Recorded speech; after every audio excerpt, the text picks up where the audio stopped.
10-12 ವರ್ಷದಿಂದ ಅಸ್ಪೃಶ್ಯತೆ ನಿಂತ್ಕೊಂಡು ಕೆಲಸ ಮಾಡ್ತಾ ಇದ್ದೀವಿ.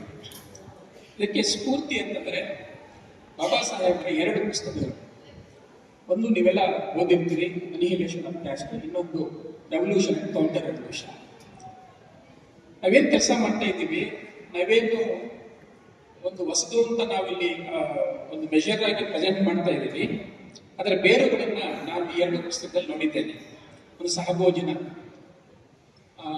ಸಹಭೋಜನವನ್ನ ಅನಿಹಿಲೇಷನ್ ಆಫ್ ಕ್ಯಾಸ್ಟ್ ಅಲ್ಲಿ ಬಾಬಾ ಸಾಹೇಬ್ ಒತ್ತಿ ಹೇಳಿದ್ದಾರೆ. ಅಂದ್ರೆ ಈ ಜಾತಿಯನ್ನ ಸಡಿಲಗೊಳಿಸಲಿಕ್ಕೆ ನಮಗೆ ಹಲವು ದಾರಿಗಳಿದ್ದಾವೆ, ಅದರಲ್ಲಿ ಇದೊಂದು ಅನ್ನೋದನ್ನ ಅವರು ತೋರಿಸಿಕೊಟ್ಟಿದ್ದಾರೆ. ನಾವು ಹೇರಳವಾಗಿ ಕೋಲಾರ ಮಾತ್ರ ಅಲ್ಲ, ಸುತ್ತಮುತ್ತ ಇರುವಂತಹ ಒಂದು 10-12 ಜಿಲ್ಲೆಗಳಲ್ಲಿ ಮಾಡ್ಕೊಂಡು ಬಂದಿದ್ದೇವೆ. ಇದುವರೆಗೂ 500 ಹಳ್ಳಿಗಳಲ್ಲಿ ಇದನ್ನ ನಾವು ಮಾಡಿರ್ಬೋದು. ಒಂದು ಹಳ್ಳಿಯಲ್ಲಿ ನನಗೆ ನೆನಪಾಗ್ತಾ ಇರೋದು, ನಮ್ಮ ಜೊತೆ ಇರತಕ್ಕಂತಹ ಏನು ನಮ್ಮ ಹಿರಿಯ ರಾಜಕಾರಣಿಯಾಗಿರ್ತಕ್ಕಂಥ ರಮೇಶ್ ಕುಮಾರ್ ಸರ್ ಅವರ ಒಂದು ಶ್ರೀನಿವಾಸಪುರ ಕಾನ್ಸ್ಟಿಟ್ಯೂನ್ಸಿ ಏನಿದೆ, ಅದಕ್ಕೆ ಸೇರಿದಂಥ ಕಲ್ಲೂರಲ್ಲಿ ಸಾಹೇಬರ ನೇರ ಶಿಷ್ಯರು ಮಂಜುನಾಥ್ ರೆಡ್ಡಿ ಅಂತ ನೆನಪಿರುತ್ತೆ. ಅವರನ್ನ ನಾವು ಕೇಳಿದ್ವಿ, ಈ ಥರ ನಾವು ಸಹಭೋಜನ ಜೊತೆಗೆ ನಿಮ್ಮೂರಿನ ದಲಿತರನ್ನೇ ಮನೆ ಒಳಗಡೆ ಕರ್ಕೊಂಡು ಬರಬೇಕು ಅಂತ. ಅವರು ಖಂಡಿತ ನಾವು ಸರಿಂದ ಸ್ಫೂರ್ತಿಯನ್ನು ಪಡ್ಕೊಂಡಿದ್ದೇವೆ, ನಾವು ಅದನ್ನ ಮಾಡಕ್ಕೆ ರೆಡಿ ಇದ್ದೀವಿ ಅಂತ. ಆದ್ರೆ ಸಮಸ್ಯೆ ಏನು ಅಂತಂದ್ರೆ, ಅದುವರೆಗೂ ಅವರ ಮನೆ ಒಳಗಡೆ ಅವ್ರವ್ರನ್ನವ್ರು ಬರ್ತಾ ಇದ್ದೀವಿ. ಹೊರಗಿನ ದಲಿತರು ಬರೋದು ಹೋಗೋದು ಅವೆಲ್ಲ ಇತ್ತು, ಆದ್ರೆ ಅವ್ರವ್ರನ್ನ ದಲಿತರು ಬರ್ತಾ ಇದ್ದೀವಿ. ನಾವು ಕೇಳಿದ ತಕ್ಷಣ ಅವರು ಇಡೀ ಊರಿನ ದಲಿತ ಸಮುದಾಯದ ಜನರನ್ನು ಒಂದ್ ಕಡೆ ಸೇರಿಸಿ ರಾತ್ರಿಯೆಲ್ಲ ಮಾತಾಡಿದ್ದಾರೆ. ಇಷ್ಟು ದಿನ ಬರದೇ ಇರ್ಬೋದು, ಇವತ್ತು ನಾನು ಸಂತೋಷವಾಗಿ ಪ್ರವೇಶಕ್ಕೆ ನಾನು ಮುಂದಾಗ್ತಾ ಇದ್ದೀನಿ.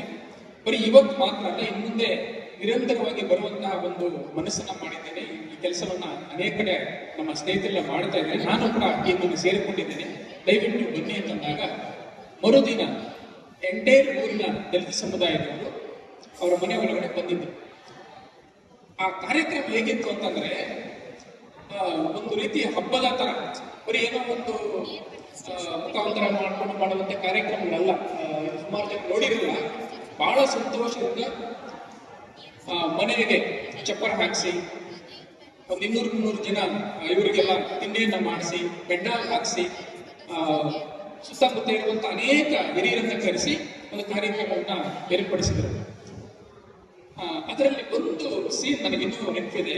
ಸಾಹೇಬರಿಗೆ ಅವರ ಮನೆ ಒಳಗಡೆ ಇವ್ರನ್ನ ದಲಿತ ಹೆಣ್ಮಕ್ಳು ತಿಂಡಿ ತಿನ್ನಿಸ್ತಾ ಇದ್ರು, ನೆನಪಿರ್ಬೋದು ಸಾಹೇಬರಿಗೆ.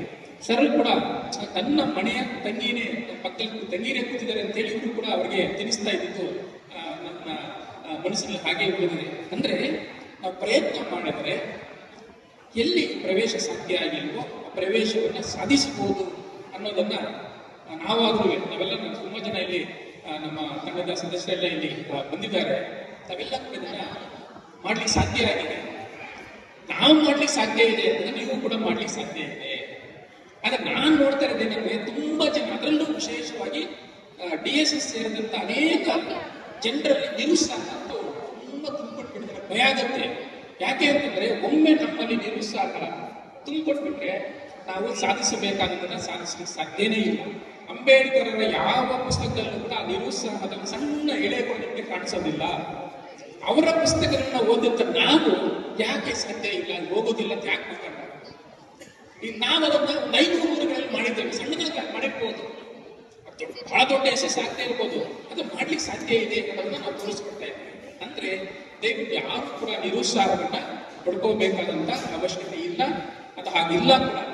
ಅಂದ್ರೆ ನಾವು ಸೋಲ್ತಾ ಇದ್ದೀವಿ ಅಂತಂದ್ರೆ ಅದು ನಮ್ಮ ಏನದು ಸಮಸ್ಯೆ. ನಮ್ಮಲ್ಲಿ ಏನೋ ಅಂದ್ರೆ ಈ ಇವತ್ತಿನ ತುರ್ತೇನಿದೆ, ಅದಕ್ಕೆ ಸಾಕಷ್ಟು ಎಬಿಲಿಟಿನೋ ಅಥವಾ ಒಂದು ಹೊಸತನ ನಮ್ಮಲ್ಲಿ ಇಲ್ಲದೆ ಇರ್ಬೋದು.